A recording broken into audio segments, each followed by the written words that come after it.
Hi, this is Bridget with Healthcare Informatics. I'll be going over the Sbar in one chart. Hopefully this Sbar will help you during shift-to-shift report as to kind of streamline your shift-to-shift report.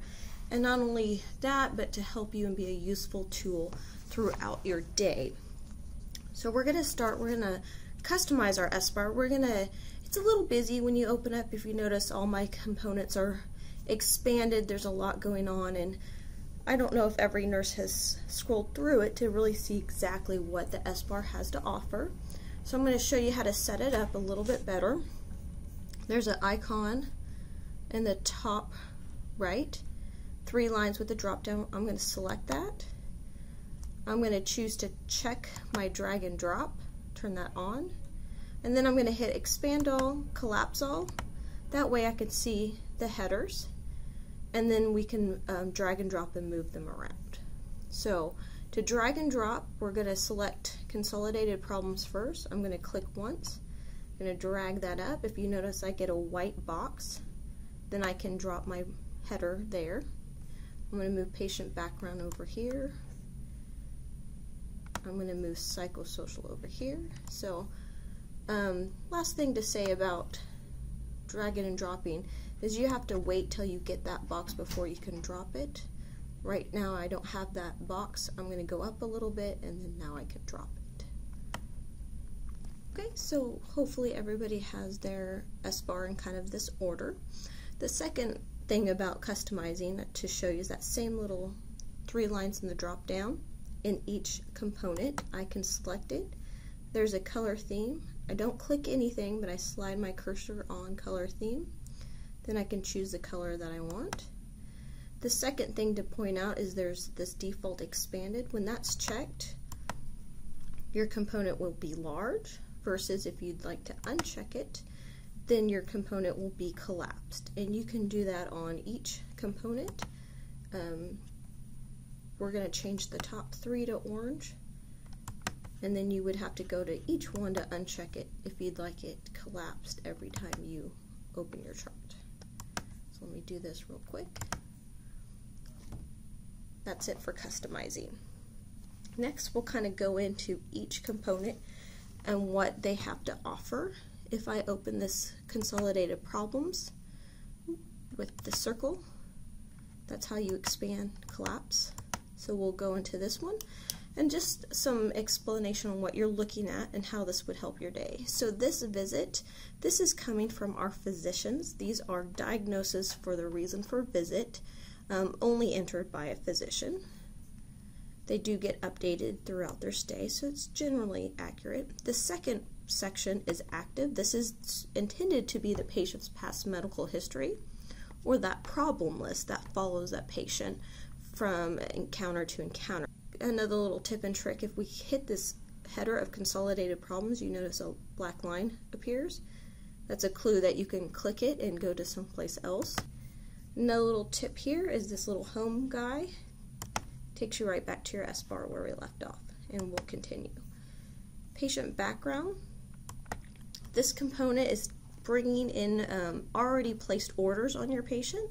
Generally, attending physicians, number 1, you get resuscitation status, advanced directives, isolations, activity order, any special alerts this patient has, seizure precautions, and their most recent diet and pain score. So that's some pretty important orders on your patient, and the idea brings it all to this patient background. The next section is procedure history. This one kind of works like the problem list, where we can add procedures that a patient had and that would follow that patient from encounter to encounter. If you notice right here it says OR record. If they go to our OR or our SPS, by using SurgeonNet, which is the Cerner product, those procedures will show here under OR record, versus down here, these are procedures that have all been added to this patient. So if we wanted to add maybe a bedside procedure like a tracheostomy, maybe the patient was peg and tragged today, you could add that, versus maybe you're adding a historical procedure like a knee replacement that happened. Allergies. This one's a little bit different way to view allergies. I like it a little bit better than trying to see them up here by hovering. If you needed to add an allergy, you could hit the plus and go and add them. Works a little bit better than the emission form, which is a little bit trickier. You have to right click to add the allergies. Next component is flagged events. You would want to flag things that are very pertinent to your patient. Say we're in the ICU and our patient is a donor patient and we're calling Midwest Transplant within that hour. You would document under provider notification that you called Midwest Transplant, put the referral number, and then you could flag or flag with a comment, and then it would show up here under flagged events. If you were to flag something and you unflag it, you notice where it says flag, that date time is removed.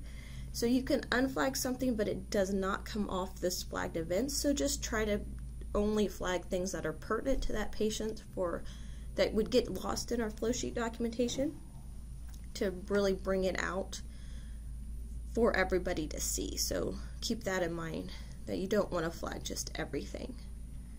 Okay, overdue tasks I'll skip. Those are the same overdue tasks that are from our Care Compass.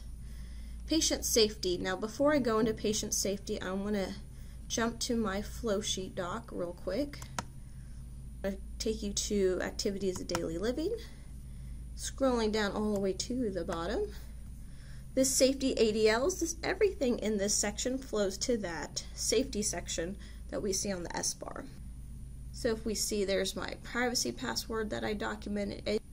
Here's our total dependence on our toileting use. Here's our hypothermia machine. Here's our name alert, law enforcement at the bedside. So lots of really valuable information on our patient. Okay, the next section's over here, psychosocial, social history, and family history. So we'll go to our next tab, our assessment tab. If you notice, I've already customized my assessment tab, diagnostic results together. This is everything from our flow sheet documentation, and on the right, not saying it's not important, but it's kind of your random others. So let's talk about lab. So if I wanted to point out on your lab results, if you notice the blue line appearing, if I hit hemoglobin, what that's going to do, it's going to take all those data points for this visit, for this current encounter, and it's going to graph those. So then you would be able to trend your hemoglobin, your WBCs, whatever you needed to trend for your patient. And so that would work for any of this lab. Just want to point out these filters. If you wanted to maybe see the last 6 months, if your patient had an extended stay, maybe they were here for a month or a week or a day, you have those options for that filter. I'm going to go on to micro, and now on this group B strep, I can hit the test and it will open up and we can see the growth. If it was positive, you would see a positive under growth here, and you could also see if it had susceptibilities. Again, if you clicked micro, it'd take you to that section of the chart. Patho, if you had any patho results, you could click on those and they would open those dictated reports. Diagnostics, same thing. If you click on the x-ray, it should bring open the dictated report. If you're Alright, let's start talking about our flow sheet documentation. So oxygenation and ventilation is first. Just to point out that this component only is displaying for 8 hours. Measurements and weights. This one, we're documenting our daily weights under weight measured. So just to point out, when you click that, it should graph those weights. So you can trend your weights for your CHF or dialysis patients. Vital signs. If I were to select blood pressure, it would graph those. Just to keep in mind, our ICU patients, there's quite a few data points in the ICU versus med-surg, so you might want to change this filter to the last day, and then you would be able to trend that blood pressure and see what their blood pressure was over in the last 24 hours. Intake and output, this is showing you just kind of that grand total for currently for today. Yesterday's 24 hours and the day before's 24 hours. The nice thing about this is there's a count. If anybody documented a stool, then you could quickly review that there was a stool, yes or no, in the last 2 to 3 days. Kind of nice to do a report real quick. And it's faster than trying to scroll through the flow sheet trying to figure out if they had a stool or not. Lines, tubes, and drains. The nice one about this is, one, you get to see a count of what lines, tubes, and drains you have documented, and then if you hover, you see initial documentation date time. If we're documenting as close to real time as possible, then that is your insertion date and time, and you can calculate your line days from that. Patient assessment. This is kind of just bringing you in the last charted head to toe, and you could just scroll and see what those charted documentation was for the previous time it was documented. We'll keep going here. Outstanding orders. This one is if you hover on these labs, your daily lab is mandatory to have an end date, so it would show you CBC for 30 days, CBC for 10 days, what have you. Alright, medications. This tab, a lot of really good information on here, so you're seeing what's coming up in the next 12 hours, just kind of a quick high level what the med is and what time it's due at. Continuous infusions, if I hover over those, if it would show you your drip titrations and the order comments, what those parameters are. If I hover on my PCA, I can see my PCA orders, what my PCA settings would be. PRN unscheduled, this is showing you if you had given a PRN dose, it would show your last dose that you gave something PRN. It doesn't show you what's ordered PRN, just if you gave something. And if you wanted to open this administered, you could see what was documented as given in the last 24, but I like this discontinued, just a high level what was discontinued for medications in the last 24 hours as just a reminder of things that were discontinued. I don't think that's anywhere else in the chart that easy. Okay, I'm going to close up medications and we'll go to quality measures. This one I could probably spend a whole nother hour talking about the different quality measures, but I just really want to point out the VTE prophylaxis.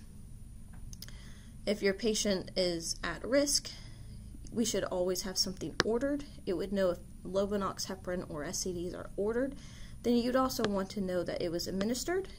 It would know that you gave Lovenox or heparin, but also documented.